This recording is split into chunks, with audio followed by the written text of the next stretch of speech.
Hello, everybody. I am your friendly neighborhood Captain Calvinist, and with me today is Dale Waters, better known as Dale Jutsu on all of his social media, and he is my co-host for the Reformed Roundtable. And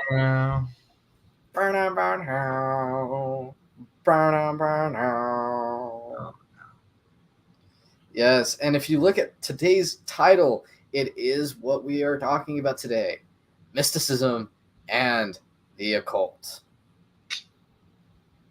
So, Dale, if you want to quickly list off any social media you have, so the subscribers may find you. I am at Dale Jitsu on TikTok, Twitter, and Instagram. TikTok is the one to follow me on, though. I also have a YouTube channel called Dale Waters. It is mostly old lifting videos at this point.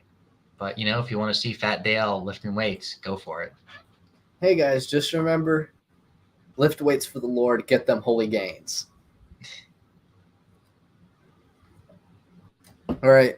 For those who don't know, you can find me on pretty much any social media platform under the name of Captain Calvinist, whether it be my Instagram, YouTube, Twitch, or Facebook. No, not my Facebook, actually. My Facebook, you're going to have to refer to my real name, and then TikTok. If you want to find, what I do on the side, I do firearms knowledge and constitutional study and legal study on Captain Firearms, which is one of my very many alternate TikTok accounts. Yes, with Captain Yu-Gi-Oh. Oh, and Captain Yu-Gi-Oh, because I am a nerd and do play Yu-Gi-Oh. The creator of Yu-Gi-Oh actually died pretty recently, so rest in peace, his soul. Hopefully, rest in pyramids, my guy. Rest in pyramids. Rest in pyramids. Anyway, we'll cut to the chase for this episode of Mysticism and the Occult. For those who don't know, in earlier episodes, we actually talked about Mormonism, which, is a cult all on its own. It needed to be addressed all on its own because there's just no way you can blanket statement Mormonism other than watch the South Park episodes on it. Oh, gosh. Moving right along. Dum, dum, dum, dum, dum. Dennis. It took me a bit of time to recognize that it wasn't like D-U-M, dumb, as in like the onomatopoeia. Mm-hmm. It if you look at like the script for it, it is literally D-U-M-B.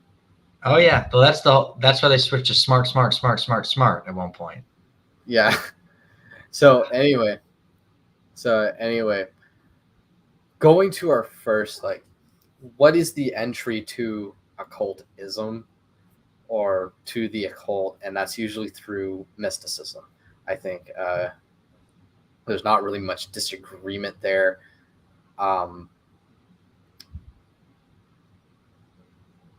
One thing I usually like to refer to when looking at mysticism is like looking at some modern day cults, mm-hmm.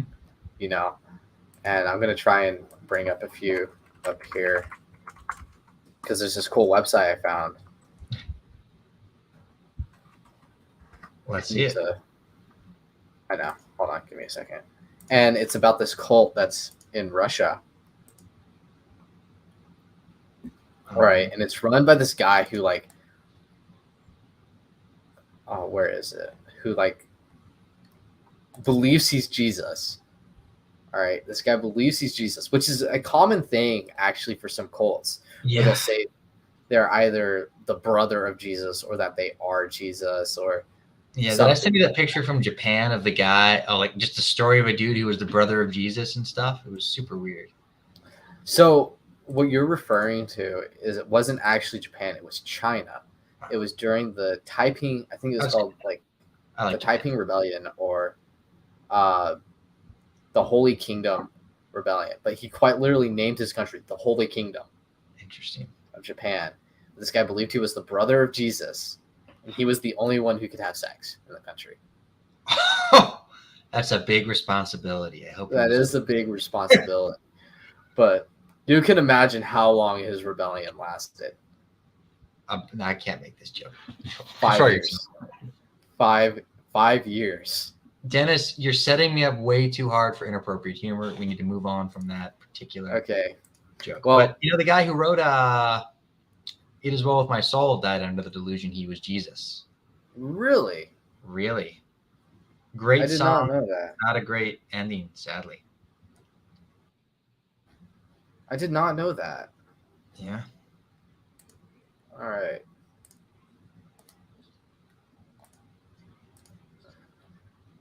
So here's one case study, not a case study, but here's the New Yorker at one point did a report on what makes a cult. Go on. And this is crazy because one of the things that they decided defined cults was their idea of spiritual enlightenment, which is which I don't think I would consider that necessarily occultic. I would call it mystic. I would say that's a bit of mysticism, and I believe there is a slight difference between mysticism and occultism. Occultism is whenever mysticism becomes organized. So it's like I would say modern day Wicca is a really good example of looking at something that went from mysticism to occultism. Because if you kind of like look at its development in the 1970s, which is when, the neo-paganistic movement started, was around the 1970s and 1960s. Of course, with the whole hippie movement and everything. It starts with like these loose beliefs of rocks having powers, those dang rocks, or taking older pagan ideas like the idea of like constellations actually meaning something, and now like trying to organize that into like one singular monolithic belief, and in some cases like maybe taking multiple pantheons of gods and just saying they all coexist with each other, which is completely anathema to how the ancients thought about their gods. Well, yeah. I mean, I guess occult means hidden or forbidden. Yeah. And so there's both the, pursuit of that, which at least they think has been hidden or is not evident. And then there's the question of, well, if God has truly hidden these things, what are you uncovering? Yeah. So moving. So one interesting, one thing that us as Christians have to be prepared for is like slight mysticism. Like I call it like slight mysticism because, it seems really close that we believe it, but in reality, it's actually like very, very, very harmful. Like, I personally believe the idea that God only that we only need to come to God with our problems, like solely our problems, because He's the gift giver, or He's the one that makes our life all perfect. That is a mystic. That is an idea deeply rooted in mysticism. While it may have, roots in God giving blessings to the prophets or to people who have been faithful to Him, that's not the point. That's not what the gospel does. And I think this idea of going to God needy, hey, give me,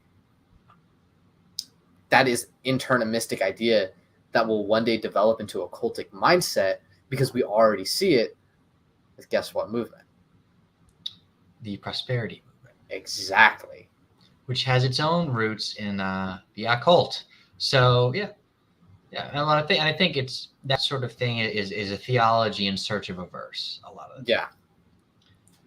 Which is going to happen with any sort of synergism or ecumenical efforts. Yeah. So I was wondering. So Dale, what do you have to say on like the idea of mysticism itself, not necessarily going into the occult, I guess? So I mean, I guess both with mysticism and the occult, I would have to split it into the two categories of well, fake and real probably is not the right way to put it because it's all sin. Yeah. But ultimately, you sort of have just the silly stuff like buying crystals to cure your cancer, or fix your back pain. That's just dumb. But the problem is, if that were actually the case, the way people make it out to be, not as in like there's minerals in the rocks that are good for you, but like there's actually some kind of spiritual force in there, that would be sin, and that would be a very serious thing that you're playing with. And so I think at its best, mysticism is just stupid and silly stuff.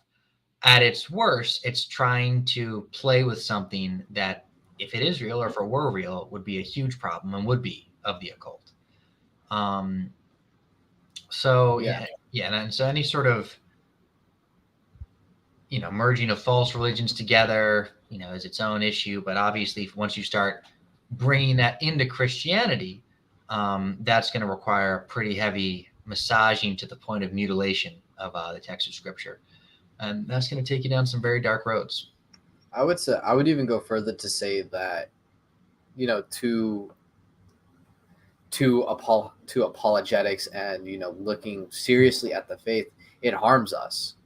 Oh, I would say it most certainly harms us because people, will look at what we believe in and be like, but wait, why are you do paganistic practice if you're not pagan? What's the difference here? Like because it's essential.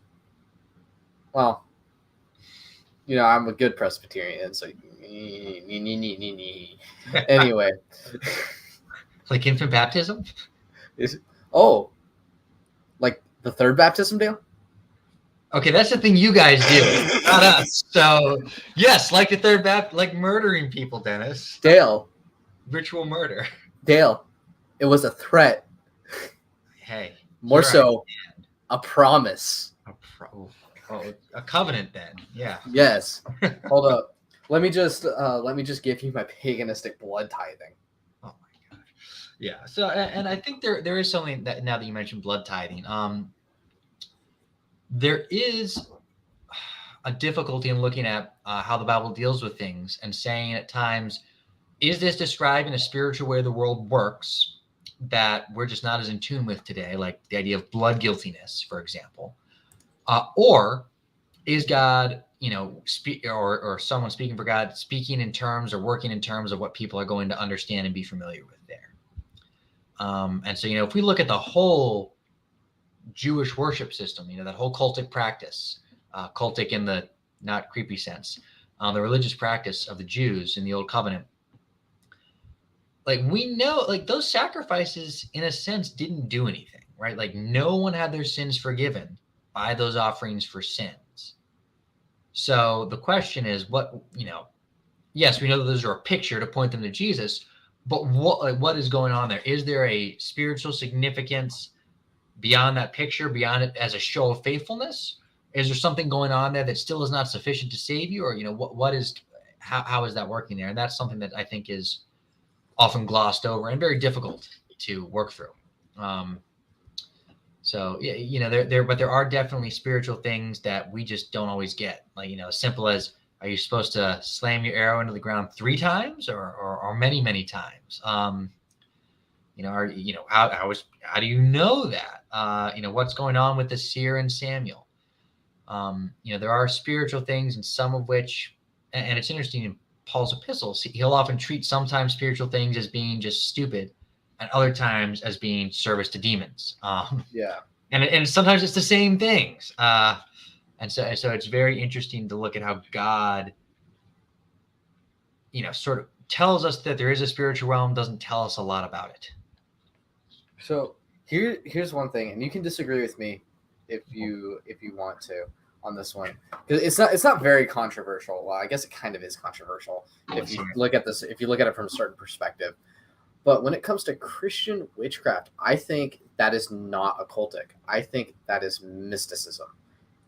It is because it hasn't, under the terms of it being organized, I don't think it's reached the level of occultic unless you can show me a church that is solely dedicated to Christian witchcraft, because I haven't seen it yet.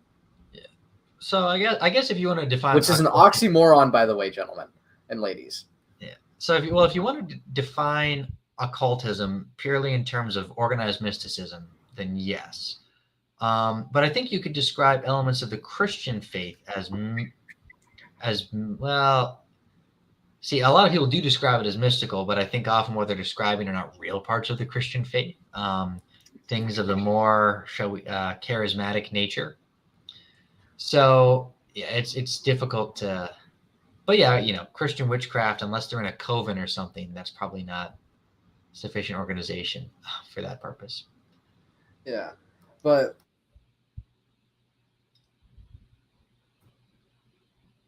going to that red flag with kind of all this, is the fact it looks enticing to people. Yeah. Like, now part of me, because I'm not really interested, I've never been interested in stuff like that.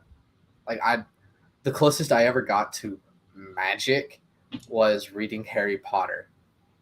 Sinner. Like, I know, the worst thing in the world. Like, that and probably playing Dungeons and Dragons when I occasionally play Paladin. Yeah, I mean, that there is something inherently enticing about false religions, right? Like, oh, I can get a message right from God, or I've got on speed dial and I can vending machine this stuff in my life. So there's both, the obvious, we like getting stuff, but there's also this sort of, that was a prestigious thing in pagan religions, and a lot of Christians would like to see that in their own religion, either because they think it's cool or they think it somehow validates it. Like, well, this would be impressive to people if I actually could, get prophecy from God and tell the future or know things I couldn't know.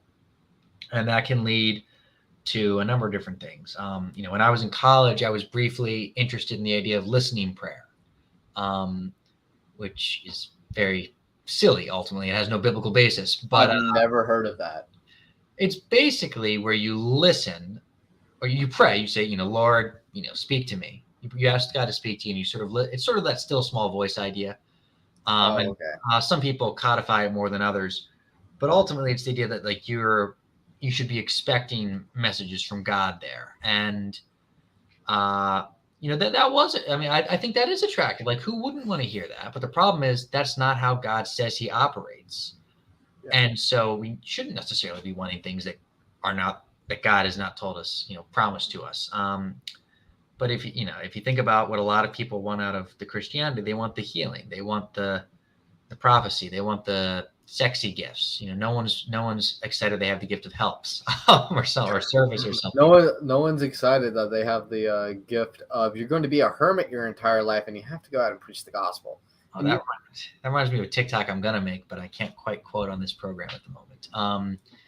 But let's just say we meant talking about eunuchs for Christ. A little teaser. A little teaser. A little. It will involve a little teaser. It will involve a quote from an Arnold movie from the 80s, and the Incredibles quote, "He is not affiliated with me." So I think I know where that's going. Yeah, I think only true and only. Oh, you're frozen on my end. Yeah. So. Sorry, no, sorry, Doug. Speak again. No, I heard you. You were just frozen for a second, but So ultimately, I think there is this desire to make God work in a certain way, and that can cause people to just have subtle ways of getting off track. And the question is, once you get that, a subtle way off track, maybe you don't, you're a Christian, but you think, what, I think I should expect God to speak to me regularly, or that I should be able to hear him when I do these things. Okay. Well, the question is, do you sort of just stay in that and like you're incorrect about that for your life, but you're kind of just coming up with more or less wise thoughts and giving them more credence than you should? Or do you start giving credence to really bad ideas, but saying, you know what, God told me this, so I've got to go through with it? Or do you sort of look into guidance for that and inevitably find something awful that takes you farther and farther from the faith and leads you down the path of mysticism and the occult? Yeah. And I think So that's the path that some people go down quickly, but that's the path that we are seeing the charismatic movement as a whole go down much more slowly.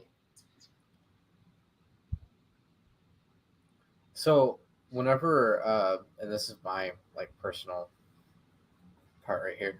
So whenever we look at, so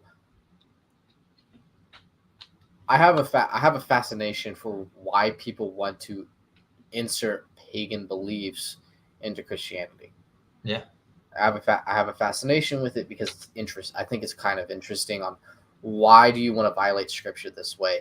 What is going through your thought process on why do you think this is okay? Because someone tried to argue historically that some early Christians would have still worshipped their previous gods while worshiping Christ. And one key thing they point to always is like the Norse, whenever Christianity first got introduced to Scandinavia. And to me, that's always been the silliest thing to try and use as an evidence, because Christianity, when it first got introduced to the Norse, they had no clue what was being said to them. Mm-hmm. Primarily because the first introduction was done by Aryans and not by, actual Christians, but they didn't understand the idea of monotheism. Mm-hmm. There is only one God. So it's like those aren't really reliable sources to go look at for early Christian responsibility or early Christian responses to paganistic gods, mm-hmm. or to pagans. And I don't care if this is an apocalyptic story or not, apocryphic story, it still translates the idea of what early Christians thought about the pagan gods. Mm-hmm. And that's to look at the dialogue between Saint Ignatius and Nero. Mm-hmm. Whether it's apocryphal or not, sure, the early Christians, if they didn't report it, they created it. Mm-hmm. And if they created it, it shows what they were thinking about at the time. All right? Yeah. When Nero calls himself a god and says, "Why do you not bow before our gods of Rome?" Because, during the time of Emperor Nero, he decreed that every man and woman should produce a livestock and sacrifice to the gods and worship the Roman gods in order for Rome to enter an age of prosperity. Right. So the Pax Romana could keep going. Ignatius stands in front of Nero and shouts at him and says, "Who the heck do you think you are? Why do you even think your collusion of devils come close to the power of my God? Who are you to even call yourself a god when you're an ant beneath his thumb?" Like, whether or not this is an apocryphal story shows the attitude early Christians had to these paganistic beliefs or to paganism. So this is something that I constantly talk with, people. This is something I constantly bring up with people who believe this. And of course, it always drives to this one end of, well, they manipulated texts. Well, they didn't really believe this. This is like this is editing of certain manuscripts or certain ideologues. And it's like, okay, but out of all the manuscripts we have, the variances between them don't constitute this big of a difference. Yeah. Yeah. Well, and the early Christians were called atheists because they rejected all the gods. Like, although It's like, it seems like man's natural persuasion is towards polytheism, because I think the one thing a lot of skeptics will latch onto is that the historical data shows that Jews were not monotheists. However, that's what the Bible shows. The Bible shows that okay, Dale, we froze there for like a hard minute. So I didn't hear what you said, and I'm pretty sure the viewers didn't hear what you just said. Okay. Where did I cut off after I said Christians were called atheists? Did you hear that? Yeah. Okay, the Christians were called atheists by Rome because they didn't believe in the gods. But there's one piece of, and it seems like unbelievers trend towards polytheism. And a lot of the skeptics think that they have this ace in the hole that shows that the Jews historically clearly worshipped many gods. They were polytheists. But the Bible says that. The Bible makes it very clear that unbelievers ultimately always, go to worshiping many different things.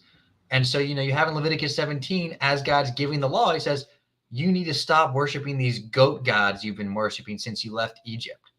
Like, they apparently just made up goat gods, like, while they were in the desert. And they had the golden calf, obviously, and they're always whoring out to the other gods because they're unbelievers.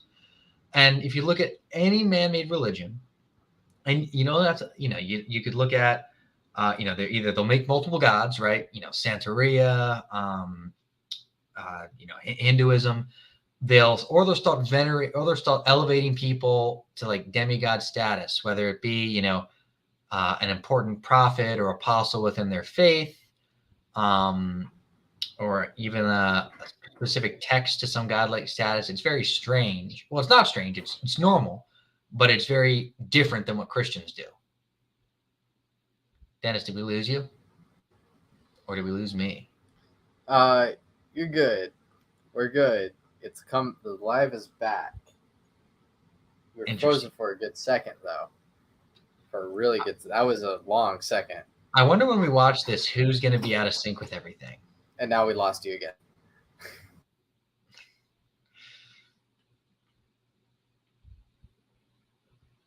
You know that God's word is for everyone. Now that. Oh, hey, Dennis. Oh, hey. My internet is not doing so hot right now. Sorry.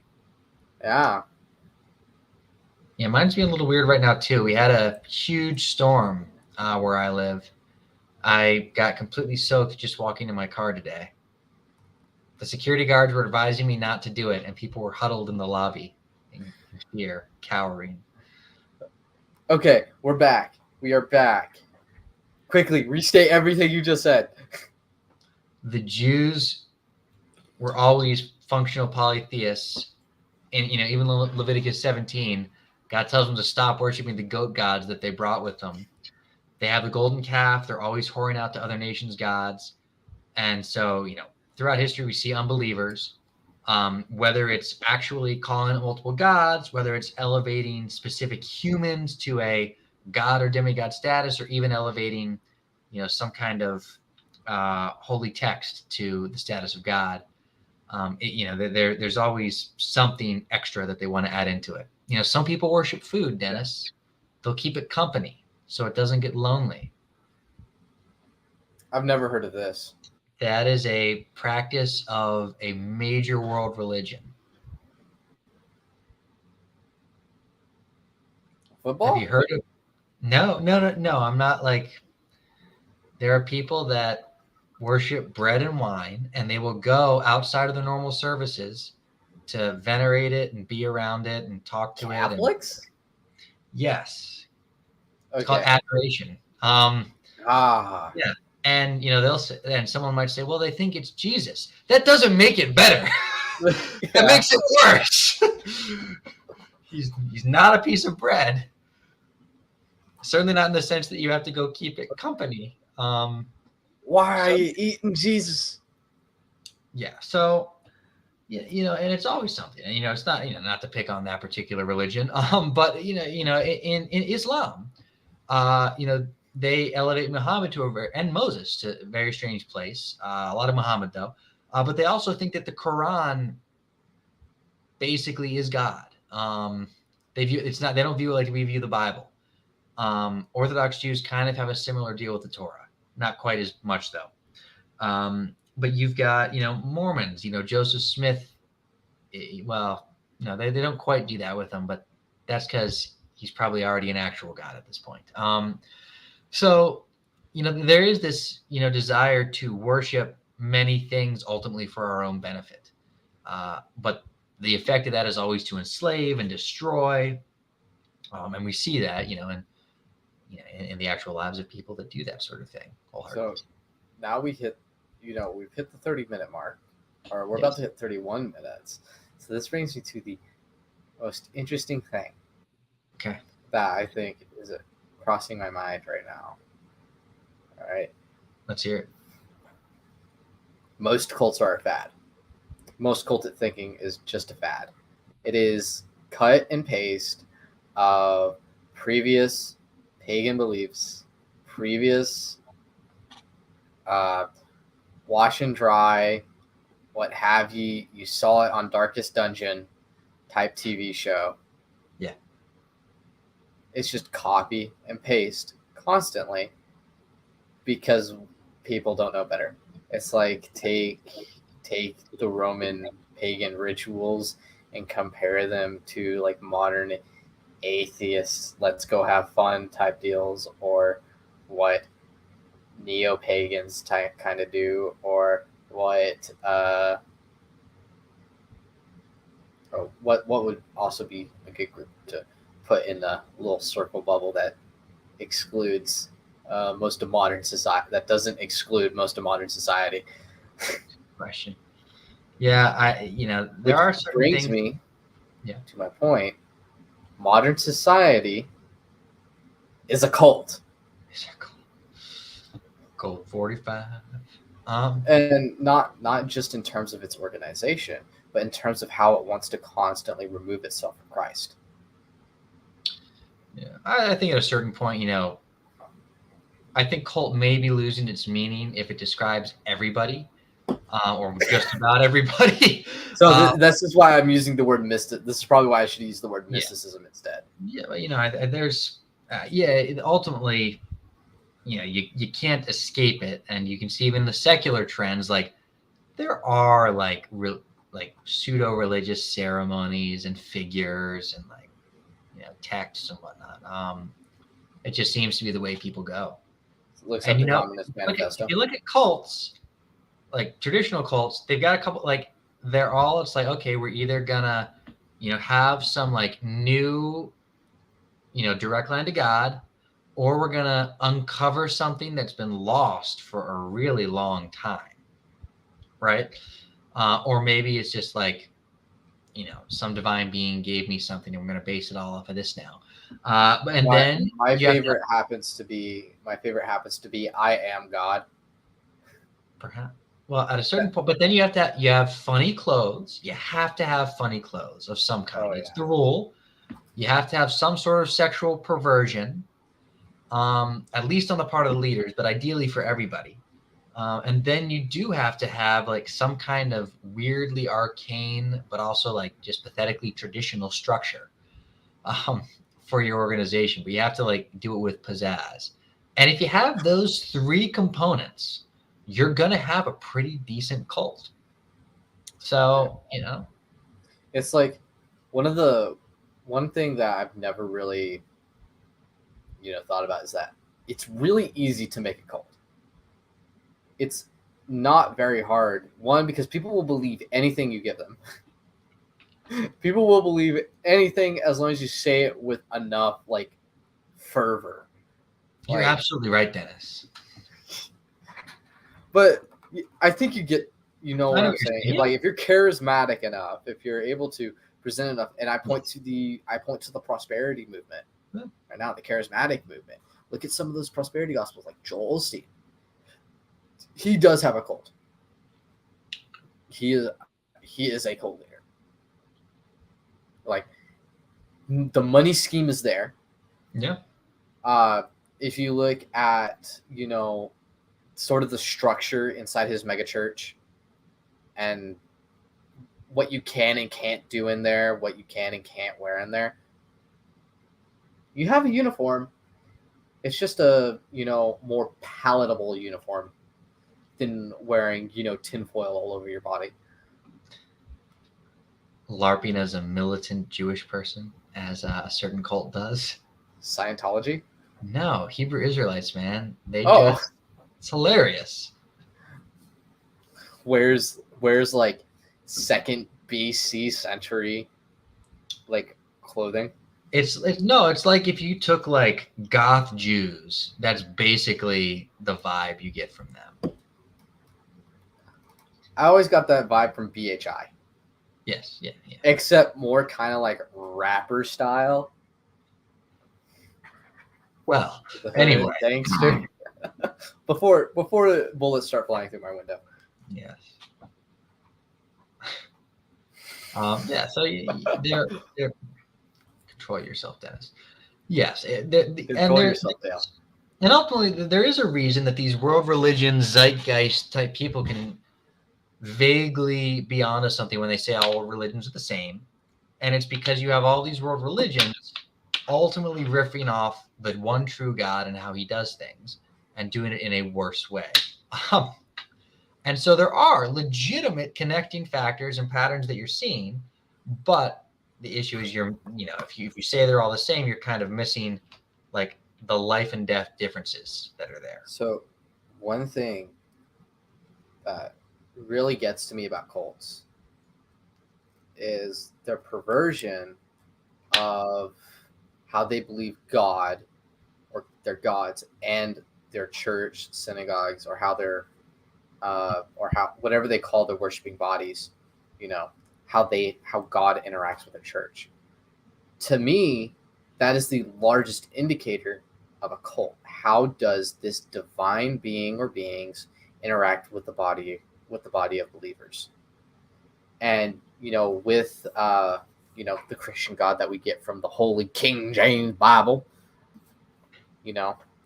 we see a God that takes on many different roles. Mm-hmm. In terms of like literary character speaking, as he takes the role of a father, okay, to his people. He is a stern judge. He is, in cases, he is a gift giver, a blesser. He is a warrior God in some cases, whenever he talks to David and gives him blessings in battle, or he is he can be seen as a liberator in terms of the book of Exodus, where Sure. he frees the Jews. All right. So we see our God take upon multiple roles because he is God. Like, these aren't just roles that are a part of him. These roles are him. Sure. Whereas when we look at cults and how God interacts with the cult, we usually tend to see God or the gods take a monolithic structure in how they're supposed to interact with the body.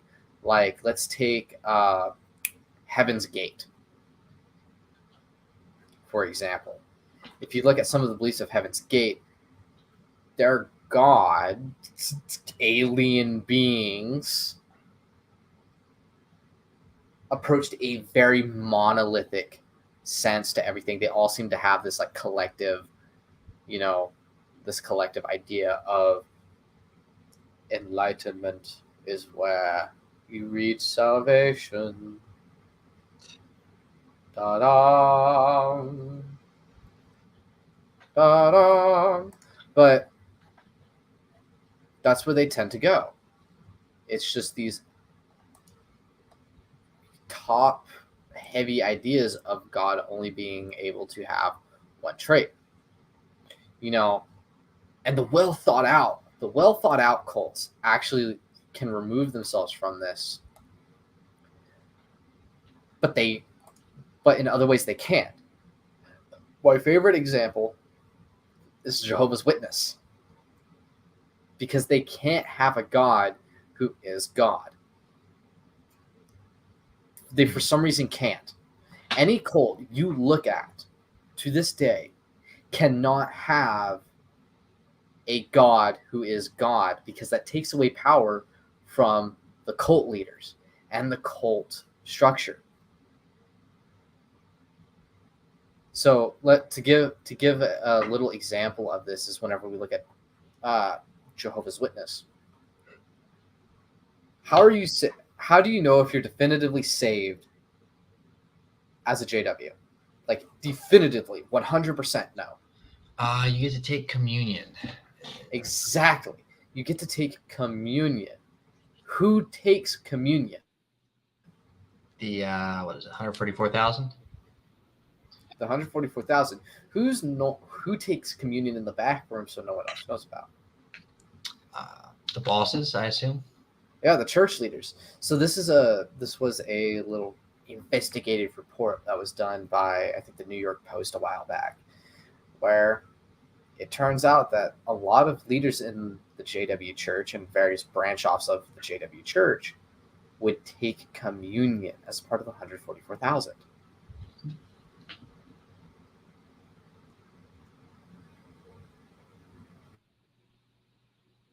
Oh, I lost you.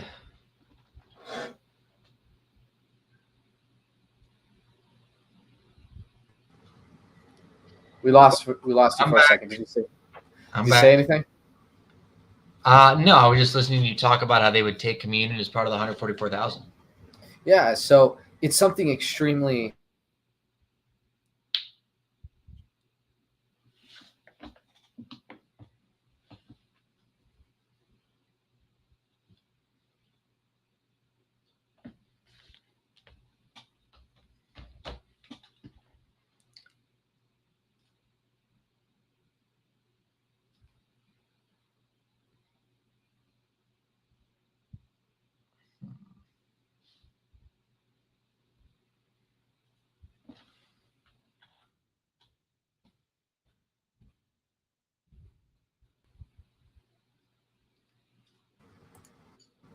anyway. Hello?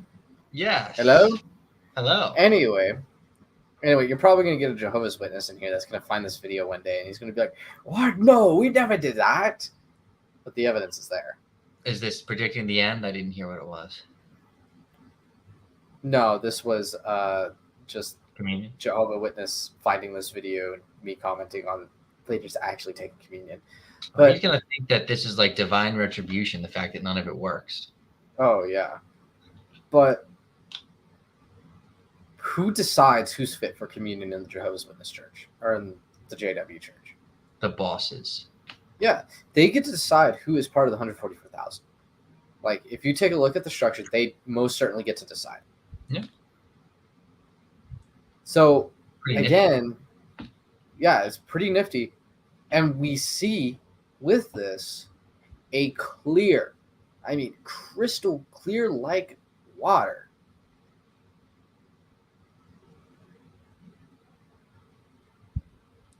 Okay. You good there, Dennis? Yeah, I'm good. And we see a crystal clear picture, crystal clear like crystal blue water of the church organization having biblically to God. Who is and who is to take communion.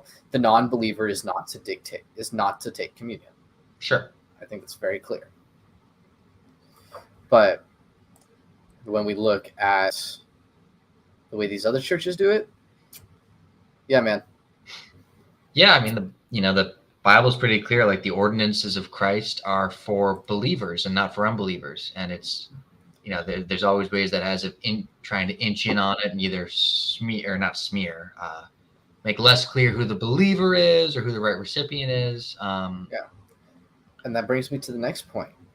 Infant baptism. We've been talking that. No, infant baptism is completely valid. You can't just lie on the internet, Dennis. Al Gore didn't. Dale, how dare you speak untruth? How dare ye? Ye must have the Bible thrown at ye. Trademark, Projectile KJV. Buy one today. Do it. What I need to do is literally get like a line of Bibles that says Projectile KJV on it. Holy Bible. I like on it. the title. I need to do that. I want to see if I can go to like custom ink. Are you a KJV man, Dennis? I like reading it. Well, there I you think go. There's nothing wrong with like being a KJV man. I like reading it, but in terms of like serious study, no, I prefer my ESV. Like 100% of the time. Dennis, that's a children's Bible. You need an adult's Bible, like the King James. No. The New American No, Standard. you should see my. That's a man's Bible. No, you should see my dad. My dad's like NIV all the way. NIV was the big kid on the block for like 50 years. How old do you think my dad is? Probably roughly, I don't know. He's like late 40s. He's in his 60s. Okay, well, yeah. Then he was there for like the NIV heyday. Like the NIV was the big Bible until like 2006 or something. Yeah. And then the NASB had like a brief period of ascendance, and then Crossway just marketed the heck out of the ESV. Yeah. But that's because of personally, that's because of the. I think it's because of like the Reformed Reckless movement, but. Possibly, yeah. I never quite actually got why the ESV became the elect standard version. So, I think it happened because of its. And this is some people will actually hate on me for this, but it's because it was universally palatable between all denominations. Yeah, like the ESV is Catholic authorized and Orthodox authorized, and Protestants like it too. I knew there was something I hated about it. No. So Crossway, as a business, because Crossway is a business, looked at this and was like, "Wait a minute, all churches like this. We could sell it." To yeah, yeah. No, you're absolutely right. Yeah, it's interesting. But, I mean, it hasn't stopped them from publishing, other translations. Sure. It's just that the ESV is kind of like is what you get with standard edition. Mm-hmm. Which removed me from what I was about to talk about. So on an unrelated note, going back to cults. Infant baptism is cultic, is what you were saying. No, I'm pretty sure I didn't say that, Dale. I think you might be hearing things. I think the big spaghetti monster is talking to you again. I think you know in your heart that but go on. I think you know in your heart, Dale, that postmillennialism is wrong. I'm not a postmillennialist, so yes, I do. Yes. Oh wait, you're an all-mill, aren't you? Yeah, I mean, so granted, I can't actually tell the difference between millennialism and historical postmillennialism, except for like a little bit of dirt. But like, yeah, theonomic. That's basically theonomic postmillennialism is like. Anyway, to original point, something super important for the structure of cults is a perversion of marriage, or the idea of marriage. Like, for the audience, Dale had mentioned sexual misconduct probably about 100 times already. I had mentioned it probably 100, like not. Yeah, you probably mentioned it 100 times. Like in the context, like not in the context of either of us doing it. Not a recommendation. Just yes, that's a part of often called demonic activity. Yes. Yeah, because why did God create? No, I'm on mic. Mom, you can't pause the internet. Right now. What was that? I'm gonna get kicked off right now. Yeah, please don't. If I just take a few steps forward, don't stop, Colin. Your entire livelihood is dependent on me. Stop. The internet does not need to see this. Tell him the camera can't pick up things below a certain size. The camera can't pick up things below a certain size. So you're joking. Hold on. I can see that. Stop fucking. Stop. Yeah, no. Any. There will be some editing to do in post, Dennis. Yes. Okay, so there might have been a fib with my me not being as knowledgeable on how the system works, and I accidentally turned off recording, and so it is kind of live. So that moment's there on the internet forever. Anyway, going to the perversion of marriage is. But the Spirit says exactly this in later times, that some will fall away from the faith, paying attention to deceitful spirits and doctrines of demons, by means of the hypocrisy of liars, seared in their own conscience as with a branding iron, who forbid marriage and advocate abstaining from foods which God has created to be gratefully shared by those who believe and know the truth. So, yeah. Yeah, it's right there. What religions can we think of, Dennis, that forbid marriage and advocate abstaining from foods?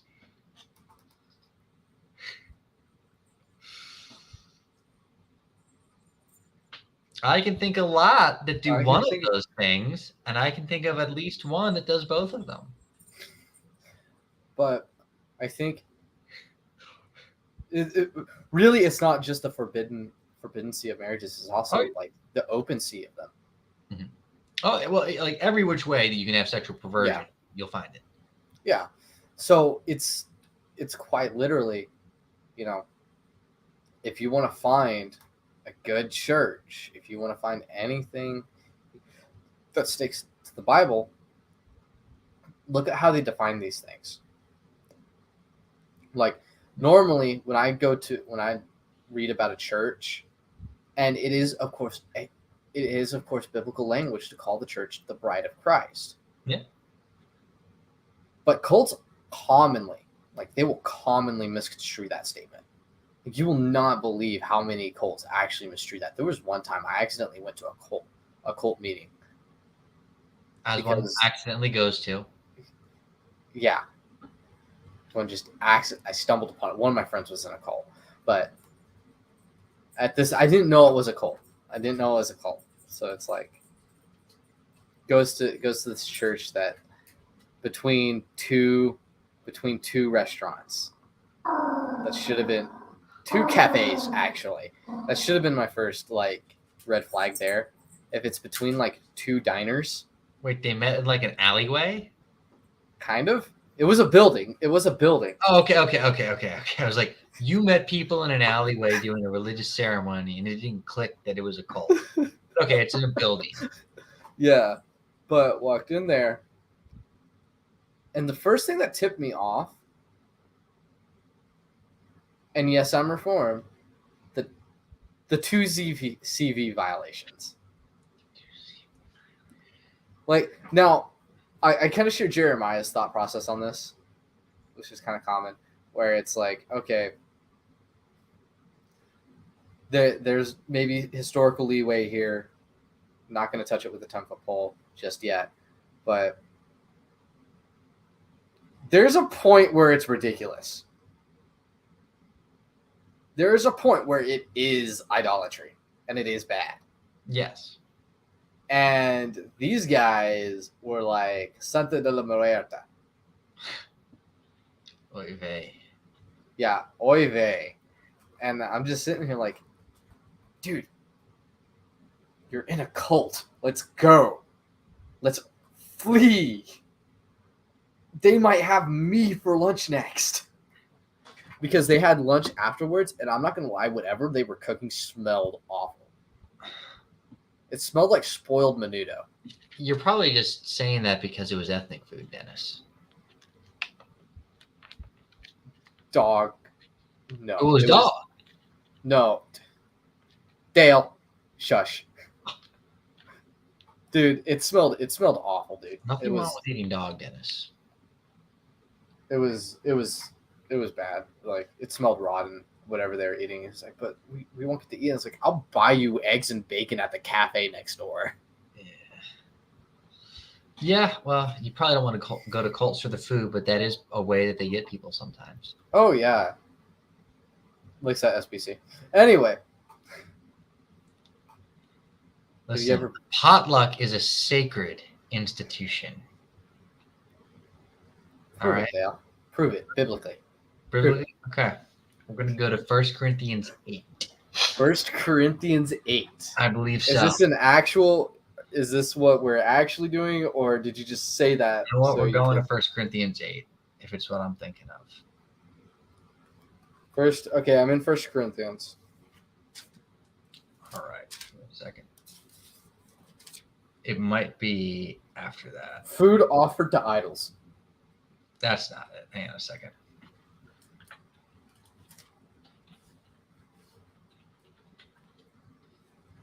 First Corinthians 11. 1 Corinthians 11. Yes. The covering of women's heads. Well, yes. Oh, but- the Lord's Supper. Yes. So, when you come together, there's factions. Okay. So, for there must be factions among you, so that you are approved. Those approved may become evident among you. Therefore, when you meet together, it is not to eat the Lord's Supper. For in your eating, each one takes his own supper first, and one is hungry, and another is drunk. And then Sketty says, "What you can do that at home," and then he explains how to do communion. And do it in a worthy way. So then, my brethren, when you come together to eat, wait for one another. Anyone is hungry, let him eat at home, so that he will not come together for judgment. He's saying, guys, you need to share your food. The Lord's Supper is a divinely ordained potluck meal.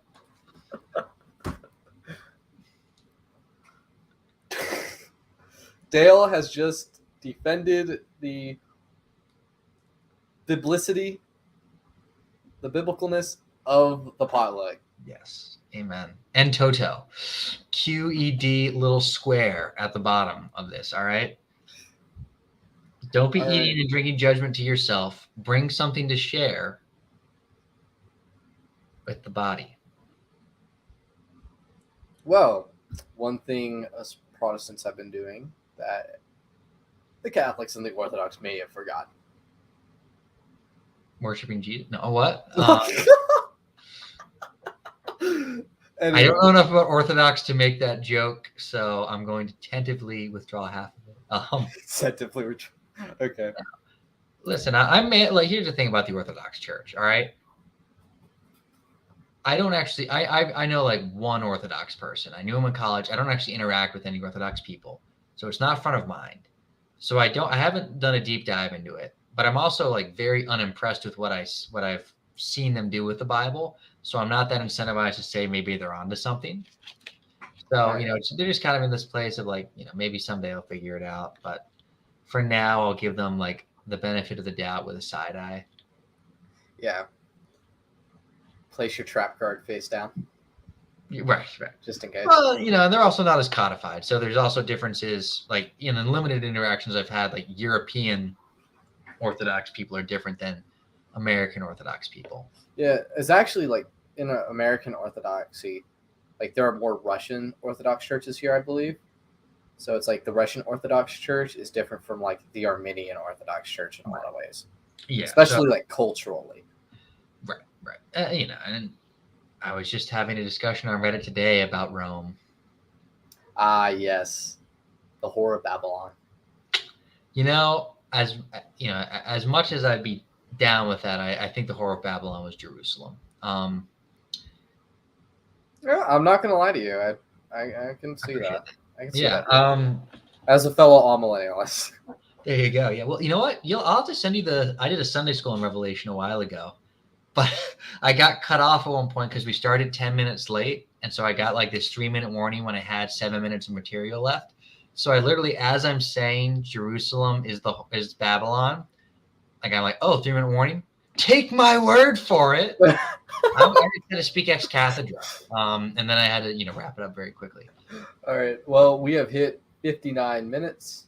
Dennis, do you think the Roman Catholic Church is a cult? The Pope is the Antichrist. I see we're being confessional about it. Okay. Yes. That answers the question. Personally, I think it does. Yeah, that does answer the question emphatically. Anyway, I can, just so the audience knows, yes, I still do have proper conversations with my Catholic friends. Like, holy cow, guys! Like, just because the Pope is the Antichrist doesn't mean they aren't reasonable people. He finds them to be more part of the core of Christianity than Baptists. Dog, do you want to get slapped into the next dimension? Hey, I didn't even know who you were when I started that. I wasn't saying I should have gotten an invite. I'm just saying I saw a video, and you didn't know who I was. No, no, but you didn't know who I was. I saw a video of 2 Presbyterians, a Dutch Reformed, an Orthodox, and a Catholic, all talking about like Maybe these Baptists suck. I'm like, wow, sure Maybe. sounds a lot like they all agree with each other and part of the same religion. Suspicious. You never know, Dale. They're surely bonding over something that's not like, indicative of something. We are starting the one true world religion, Dale. You will bow. We've never bowed. We'll drown before we bow. Anyway, guys, we hope to see you. We hope to see everyone in the audience soon. This was supposed to be pre-recorded. That didn't happen because I'm an idiot. I'm tired. Technically illiterate. Next episode, here's a little teaser for it. Going to be talking, and it's going to be kind of a little thing I'll have to figure out. We're going to be talking about something way 100% controversial that has to deal with the sanctity of human life and relationship and stuff like that. Does it rhyme with contortion? It does rhyme with contortion. Oh, so like the kind of morality that would allow someone to murder their child. Huh. Well, yes. We'll have to discuss that next time. I'm looking forward. Yes, and we will be having hopefully several guests on to talk about it with us and maybe cause some pandemonium on the internet. Ooh, with video clips. Male, female? It's a dude. It's a dude. And there might be someone else that may be either a dude or a female. They haven't gotten Fans? yet. They don't know yet? No, I don't know who it is. I have like 4 or 5 people on. Okay, gotcha. Okay. Okay. All right. All right. And with that being said, may the Lord watch over every single one of your footsteps, and may peace be with y'all. Ciao.